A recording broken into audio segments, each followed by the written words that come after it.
1965 में जब खेमकरण बना टैंकों का कब्रिस्तान, असल उत्तरगांव जहां वीरता ने रचा इतिहास। 28 पैटर्न टैंक आज भी दे रहे हैं गवाही।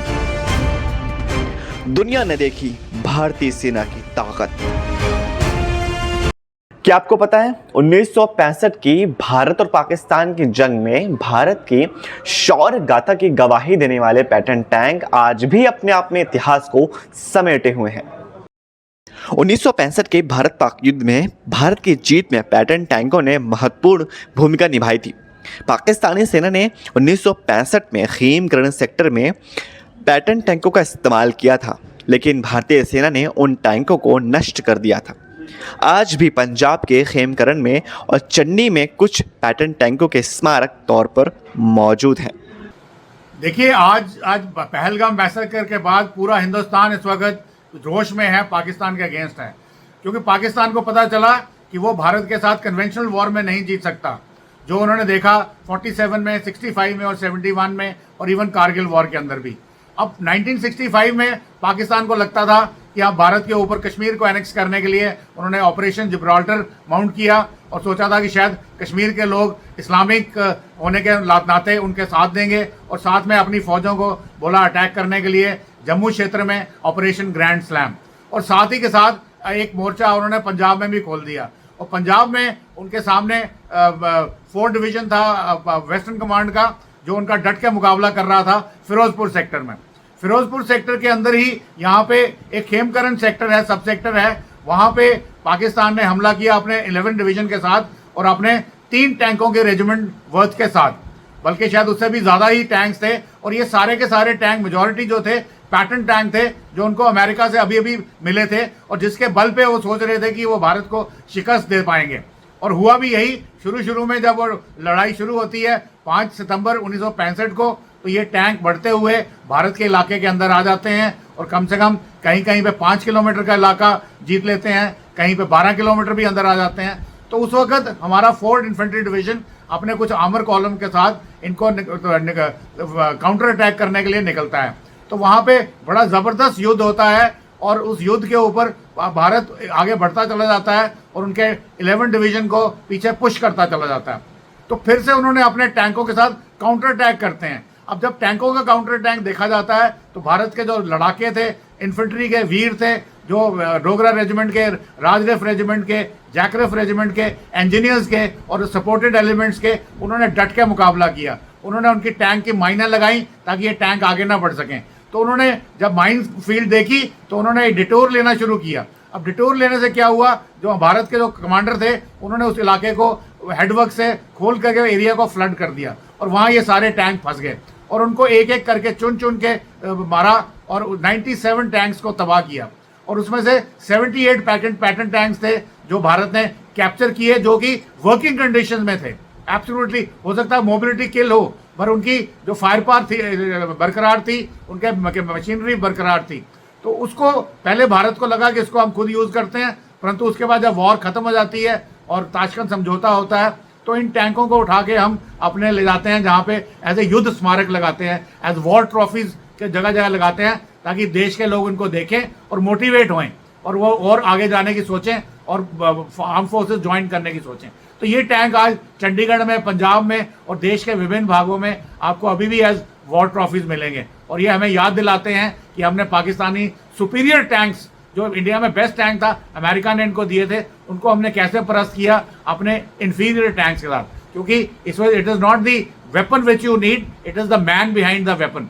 तो आपके जो बांके लड़ाके थे, इन्फेंट्री के, आर्मर के, बाकी सपोर्टिंग आर्म्स के, they did a wonderful job और उन्होंने पाकिस्तान को कड़ी शिकस्त दी 1965 के खेमकरण सेक्टर में। और यहाँ पे उनको टैंकों का कब्रिस्तान भी कहा जाता था और टैंकों का कब्रिस्तान एक हमारा लोंगेवाल में भी था। और अगर आपको याद हो 79 में रशिया के जब इन्वेड किया था तो वहाँ पे भी एक जगह है। तो ये भारत में एक ऐसा स्मारक है जिसको जहाँ पे उन्होंने हमारा शहीदी स्मारक भी बनाया है और वहाँ पे ड्रिल्स भी होती हैं हर साल और अपने वीरों को याद किया जाता है। जय हिंद, जय भारत। अब इसका इतिहास जानते हैं। 1965 में पैटर्न टैंकों के साथ पाकिस्तानी सेना ने भारत के खेमकरण सेक्टर में हमला कर दिया था। पाकिस्तानी सेना 5 किलोमीटर तक अंदर आ गई थी। वहीं खेमकरण सेक्टर के उत्तरी गांव में 8 से 10 सितंबर के बीच भारत और पाकिस्तानी सेना के बीच भीषण युद्ध चला था। पैटर्न टैंक को अमेरिका ने पाकिस्तान को दिए थे।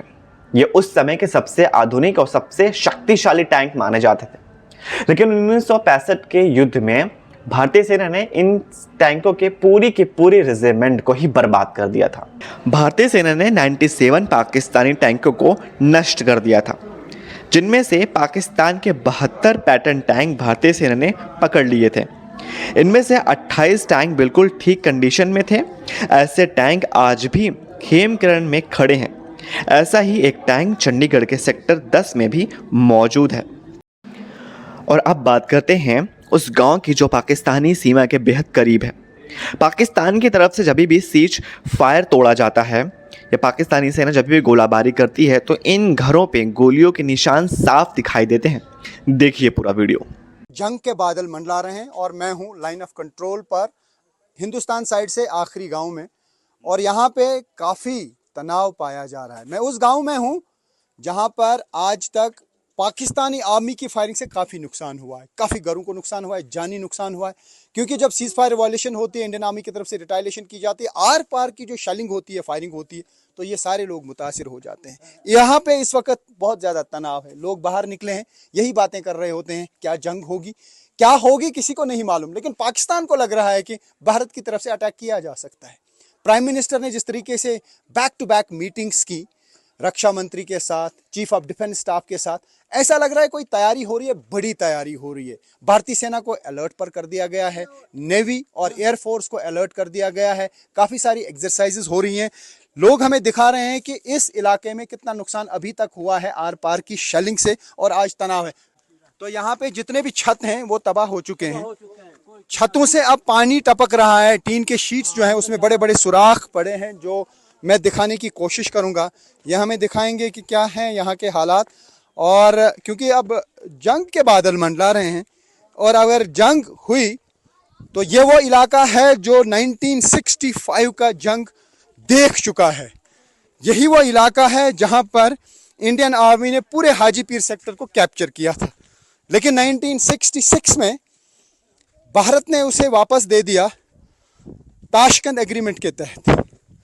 तो वही हाजी पीर सेक्टर पे जो पाकिस्तानी आर्मी के बंकर बने हैं, यानी जिस सेक्टर को वापस लिया पाकिस्तानी आर्मी के कंट्रोल में दिया गया, वहाँ ही जितने बंकर बने हैं उन्हीं बंकरों का फायर यहाँ पे आता है। आप ये जो आप देख सकते हैं यहाँ पे भी लगा है एक छर्रा, ये कह रहे हैं ऊपर भी देखिए।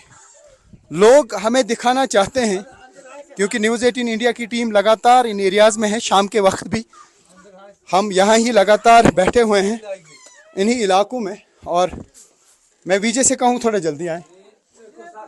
हाँ, अच्छा, इधर से भी गोली आई है। नैन में आया तो उधर उस बिस्तरे पर लगा था छरा। हाँ, बम लगा उधर उस पेड़ के नीचे, इधर क्या क्या हुआ था? 99 में इधर आया ना, बम लगा था उधर उस पेड़ के नीचे, और इधर से आया यहाँ छरा अंदर लगा, अंदर हाँ बिस्तरे के ऊपर, बिस्तरों के ऊपर। तो ये घर के अंदर का हाल ये हमें दिखा रहे हैं, क्योंकि जब पाकिस्तानी बंकर से फायर आता है तो यहाँ घरों में फायरिंग हो जाती। पूरा टीना जो है वो साफ खत्म हो चुका है। तो ऊपर भी हम देखने की कोशिश करेंगे, क्योंकि ये हमें लोग दिखा रहे हैं ऊपर नीचे क्या हुआ है।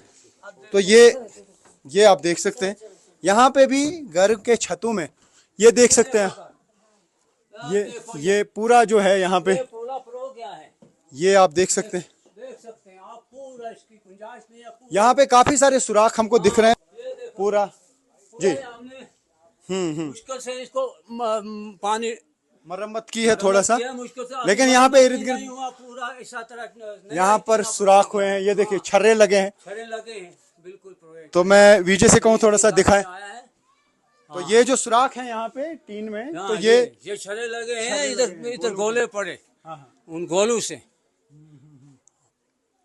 पूरा ये हालत हुआ है टीने का। अब हम मुश्किल से यहाँ गुजारा करते हैं, बहुत दुश्वारी है यहाँ में जीने की, और खौफ ज़द में रहता है। जिस वक्त हम सुनते हैं ये कि जंग की हालत हो गई, हमें बहुत जब ये सुनते हैं जंग के हालात पैदा हो गए, जंग के बादल मंडला रहे हैं, तो इनमें खौफ पैदा हो जाता है।